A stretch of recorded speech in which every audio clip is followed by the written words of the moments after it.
ఇటుగా ఢిల్లీలో సోనియా గాంధీ మీటింగ్ జరుగుతుంది. ఇప్పుడు లైవ్ ద్వారా చూద్దాం.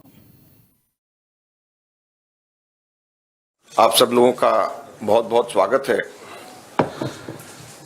अभी हमारे कांग्रेस अध्यक्ष और पूर्व अध्यक्षा ने आप लोगों को बताया कि लोकतंत्र के ऊपर किस प्रकार का खतरा मंडरा रहा है, किस प्रकार से कांग्रेस पार्टी के बैंक खातों के ऊपर हमला हुआ और ये कोशिश करी जा रही है कि फाइनेंशियली कांग्रेस पार्टी को पंगु बना दिया जाए।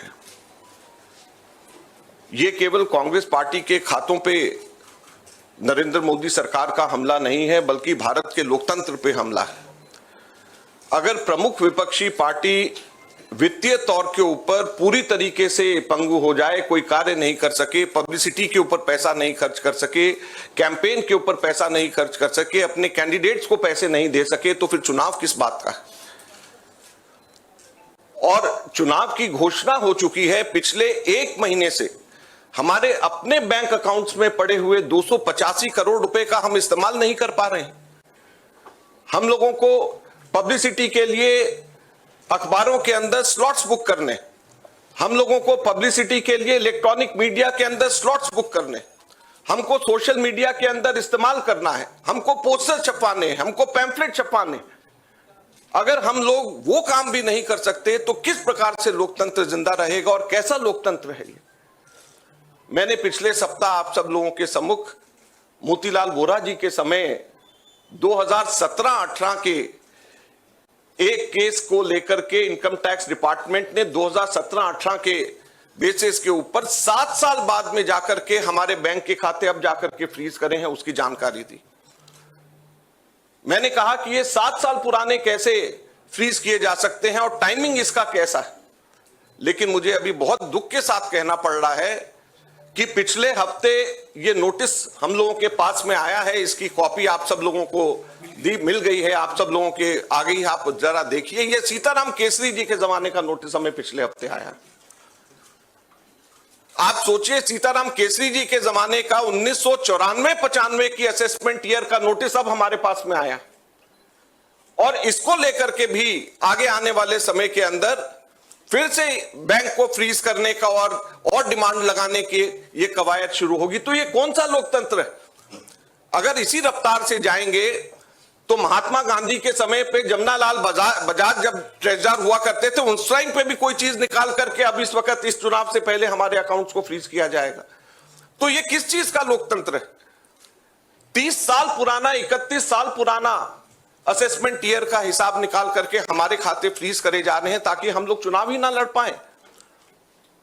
हम लोगों के पास में मुख्यतः 3 बातें हैं कहने की। हर पॉलिटिकल पार्टी इनकम टैक्स से एग्जेम्प्टेड होती है। कभी किसी ने भी पेनल्टी इस तरीके से नहीं दिया, तो कांग्रेस पार्टी को अकेले क्यों चुना जा रहा है। दूसरा, इसकी टाइमिंग देखिए। 2017-18 का मोतीलाल वोरा जी के टाइम का और 1994-95 का सीताराम केसरी जी का समय, और केवल 1 महीना पहले चुनाव के घोषणा होने से पहले यह काम शुरू किया जाता है। और तीसरा, क्वांटम ऑफ पनिशमेंट देखिए कि कितना बड़ा पनिशमेंट। क्या हमारे सिर्फ 0.07% पूरा 199 करोड़ का कैश में हमारे अपने एमपीज ने अपनी तनख्वाह दी, उसकी वजह से 0.07% की अनियमितता की वजह से 106% की पेनल्टी हमारे ऊपर लगाई गई। 106% की कितना, 0.07% की अनियमितता की वजह से 106% की पेनल्टी हम लोगों के ऊपर लगाई गई है। ये क्वांटम। हम लोगों ने मात्र 30 दिन लेट हम लोगों ने अपने अकाउंट सबमिट करे। ये इनकम टैक्स एक्ट मेरे पास में है, इसका सेक्शन 234F ये कहता है कि सिर्फ 10,000 रुपए की मैक्सिमम पेनल्टी ली जा सकती है अगर कोई व्यक्ति लेट अपना, कोई भी ऑर्गेनाइजेशन या व्यक्ति कोई भी लेट अपना इनकम टैक्स सबमिट करे, केवल 10,000 रुपए। और हमारे ऊपर 210 करोड़ रुपए का, 210.25 करोड़ का 210.25 करोड़ का लियन मार्क कर दिया गया। 10,000 की सिर्फ पेनल्टी, सिर्फ 0.07% का हमारा टोटल अकाउंट में से कैश के अंदर लिया गया। ये कहां का न्याय। 115 करोड़ रुपए फोर्सफुली हमारे बैंक अकाउंट से इनकम टैक्स ऑफिसर्स ने बैंक मैनेजर्स के पास में जाकर के सरकार को ट्रांसफर करा दिया गया। वो अब हमारे पास में नहीं है। 115 करोड़ रुपया बैंक मैनेजर्स को जाकर के एक तरीके से डरा करके धमका करके इनकम टैक्स ऑफिसर्स ने हमारे अकाउंट से इनकम टैक्स डिपार्टमेंट और सरकार को वापस ट्रांसफर करा दिया। मैंने बताया जैसे पिछले 5 हफ्ते से 1 महीने से भी ज्यादा हम अपने पैसे जो हमारे वर्कर्स ने इकट्ठे करे हैं वो हम इसका उसका इस्तेमाल नहीं कर पा रहे हैं। ये कहां की डेमोक्रेसी है, ये कहां का लोकतंत्र रह गया। तो इसलिए हम आपसे कहना चाहते हैं, ये केवल हम लोग तो अपनी लड़ाई लड़ेंगे, लेकिन ये आप लोगों की भी लड़ाई, मीडिया की भी लड़ाई है, देश की जनता की लड़ाई है। अगर आप इसके अंदर हमारे को समर्थन नहीं करेंगे तो लोकतंत्र जिंदा नहीं रहेगा, ना आप रहेंगे ना हम रहेंगे। धन्यवाद।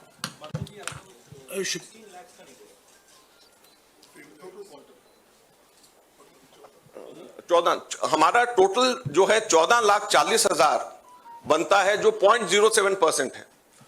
तो सिर्फ 14,40,000 जो हमारा 0.07% है, उसकी वजह से हमारे को ऊपर 210 करोड़ रुपए से भी अधिक का हमारे ऊपर लियन मार्क करके हमारी पेनल्टी लगाई गई है। तो आप सोचिए 14,40,000 के बदले 210 करोड़ रुपए की पेनल्टी हमारे ऊपर लगाई गई है। ये कहां का लोकतंत्र है? शुक्रिया अजय माकन जी। आखिर में मैं राहुल गांधी जी से गुजारिश करूंगा कि वो आपको संबोधित करें।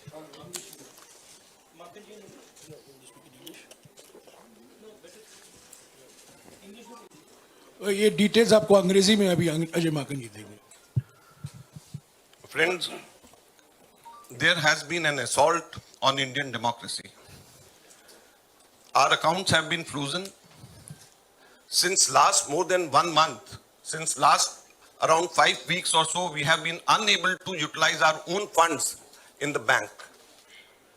You'll be surprised to know that a case, income tax case pertaining to 2017-18, which is 7 years back, on that basis, income tax has served us notice for 210 crores, 25 lakh rupees. That amount of lien was marked against the Congress party in all our accounts. And effectively, we are unable to utilize our 285 crore rupees, our own money which is lying in the bank. The most important thing is the timing and the exemptions which all the political parties enjoy. When all political parties enjoy income tax exemption, then why is it being slapped on the Congress party? Never it has happened in the past that the BJP had to pay any kind of penalty, any kind of income tax. Then why is it that the Congress party being singled out? The timing is such that 7 years old case, it seems that the BJP was waiting for the elections to come. And just 1 month before the elections were to be announced, they froze our accounts. So imagine how can it be a level playing field? We don't have money to give to our candidates. We don't have money to publish our pamphlets. We don't have money to organize our public meetings. We don't have money to book advertisements in the social media or in the newspapers. So how are we going to fight the elections, or how is democracy still alive in the country where the principal opposition party is unable to spend even a single penny in the elections? And it is not only this, the government has not stopped only on this 2017-18 notice. We have been slapped with another notice last week, and it pertains to 1994-95 during Sitaram Kesri when he was the treasurer. So imagine we are being slapped with a notice, income tax notice, 30 years back, pertaining to account 30 years back. And just at the eve of election, so that we are unable, our accounts are crippled and we are unable to use our own money for the elections. So please, this is the time when it is not only fight for the Congress party, our own fight alone, it is, we have to all fight together to save democracy.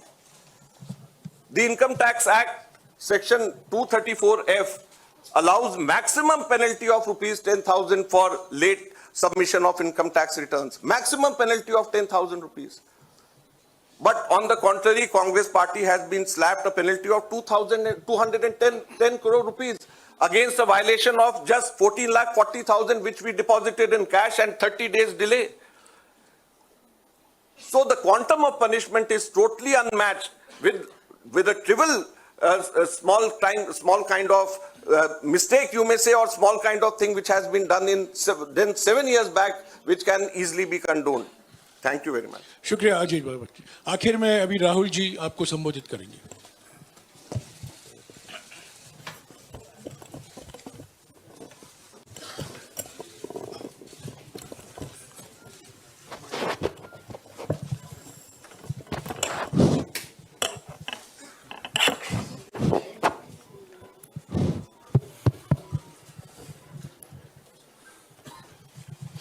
Thank you for coming here this morning. If any of you imagine, anybody in the country imagines what happens when your bank account, your ATM card, your entire financial identity is erased, right? You can imagine if it is done to a family, the family will starve to death. If it is done to a business, the business will be crippled. Right? This is what has been done to the Congress party 1 month back. All our bank accounts have been frozen. We can do no campaign work. We cannot support our workers. We cannot support our candidates. Our leaders cannot fly from one part of the country to the other. Forget fly. They can't take a railway train. And this has been done literally 2 months before the election campaign. Why has it been done? One notice comes from the 90s, another notice comes from 6-7 years ago. Quantum amount, 14 lakh rupees. And punishment, our entire financial identity. Right? What's interesting to me is that there are institutions in this country that are supposed to protect the democratic framework. There are the courts in the country, there's the election commission in the country, right? And nothing is happening. The election commission has not even said, wait a minute, you have frozen the bank account of the largest, of one of the biggest political parties, largest opposition in the country. And already our ability to fight the election has been damaged. We've already lost a month. As Makanji said, we are unable to get slots for advertising. We are unable to put ads in newspapers. And so what sort of a democracy is this? This is a criminal action on the Congress party. And it's a criminal action done by the Prime Minister and the Home Minister. It's very clear. This type of activity does not happen without them in today's India. And so the idea that India is a democracy, this is a lie. There's no democracy in India today. The idea that India is the world's largest democracy, it's a lie. It's a complete lie. 20% of India votes for us, and we are not able to pay 2 rupees for anything. Right? And it has been orchestrated to cripple us in the elections. Now, even if our bank accounts are unfrozen today, huge amount of damage has been done to Indian democracy. And no court is saying anything. No election commission is saying anything. No institution is saying anything. Media is not saying anything. It's ridiculous. And it's your duty, no, and I'm not just speaking to the media, it is the duty of all the institutions of this country, it's the duty of the people of this country. You're being robbed of your most important asset. You're being robbed of your constitution, you're being robbed of your democratic structure, you're being robbed of the entire architecture, and everybody's just quiet. I can say it in Hindi. 1 महीने पहले Congress party के सारे bank account freeze कर दिए गए. आप सोचिए, आप किसी परिवार के बैंक अकाउंट फ्रीज करिए, किसी व्यक्ति के बैंक अकाउंट फ्रीज करिए, किसी बिजनेस के बैंक अकाउंट फ्रीज करिए, किसी भी संस्था के बैंक अकाउंट फ्रीज करिए, होता क्या है? एकदम खत्म हो जाता है. अगर आपने किसी परिवार का बैंक अकाउंट फ्रीज कर दिया, भूखे मर जाते हैं. वो कांग्रेस पार्टी के साथ किया जा रहा है. 1 महीने पहले ये हुआ, और किसी संस्था ने, हिंदुस्तान की संस्था ने, किसी कोर्ट ने, किसी इलेक्शन कमीशन ने चूं तक नहीं कहा. सब ड्रामा देख रहे हैं. 20% हिंदुस्तान के लोग कांग्रेस पार्टी को वोट देते हैं। हम 20% लोगों को रिप्रेजेंट करते हैं। और आज हम रेलवे टिकट नहीं खरीद सकते। आज हम अपने नेता को एक शहर से दूसरे शहर नहीं भेज सकते। हम एडवर्टाइजमेंट नहीं लगा सकते। और क्यों? 14 लाख रुपए 7 साल पहले 14 लाख रुपए का इशू है और 200 करोड़ रुपए का फाइन, और सारे के सारे बैंक अकाउंट फ्रीज कर दिए। जब इनकम टैक्स, ये दिखाना मुझे जरा, सॉरी क्या 200 करोड़, जब इनकम टैक्स, साफ इनकम टैक्स की जो एक्ट है साफ कहता है कि ज्यादा से ज्यादा 10,000 रुपए का फाइन लगेगा। तो यह है हिंदुस्तान का लोकतंत्र। यह क्रिमिनल एक्शन है कांग्रेस पार्टी के खिलाफ और हिंदुस्तान के लोकतंत्र के खिलाफ, और यह क्रिमिनल एक्शन हिंदुस्तान के प्रधानमंत्री कर रहे हैं। मेरी विनती है कि जो हिंदुस्तान के इंस्टीट्यूशंस हैं, जो वो अपने आप को हिंदुस्तान के इंस्टीट्यूशंस मानते हैं, डेमोक्रेसी को प्रोटेक्ट करते हैं, लोकतंत्र को प्रोटेक्ट करते हैं, हिंदुस्तान के कोर्ट्स हो, हिंदुस्तान का इलेक्शन कमीशन हो, वो इसके बारे में कुछ करें। और ये कहना कि हिंदुस्तान दुनिया की सबसे बड़ी डेमोक्रेसी, झूठ है। यहां कोई डेमोक्रेसी नहीं है। बिगेस्ट ऑपोजिशन पार्टी का आपने बैंक अकाउंट बंद कर दिया और 1 महीने कोई कुछ नहीं बोल रहा है। केसरी जी के टाइम से नोटिस आया है। तो अजीब सी सिचुएशन है। सब लोग देख रहे हैं और हर संस्था मतलब का रोल है इसमें। कोर्ट्स का रोल है, इलेक्शन कमीशन का रोल है। धन्यवाद। शुक्रिया राहुल जी। साथियों, कांग्रेस अध्यक्ष जी, सोनिया जी, राहुल जी ने और दूसरी जरूरी बैठक से निकलकर यहाँ आए हैं आपको संबोधित करने के लिए। उनको उस बैठक में वापस लौट जाना है। आपके सवाल हमारे कोषाध्यक्ष विस्तार से जवाब देंगे। मैं कांग्रेस अध्यक्ष सोनिया जी और राहुल जी को शुक्रिया अदा करता हूँ। शुक्रिया।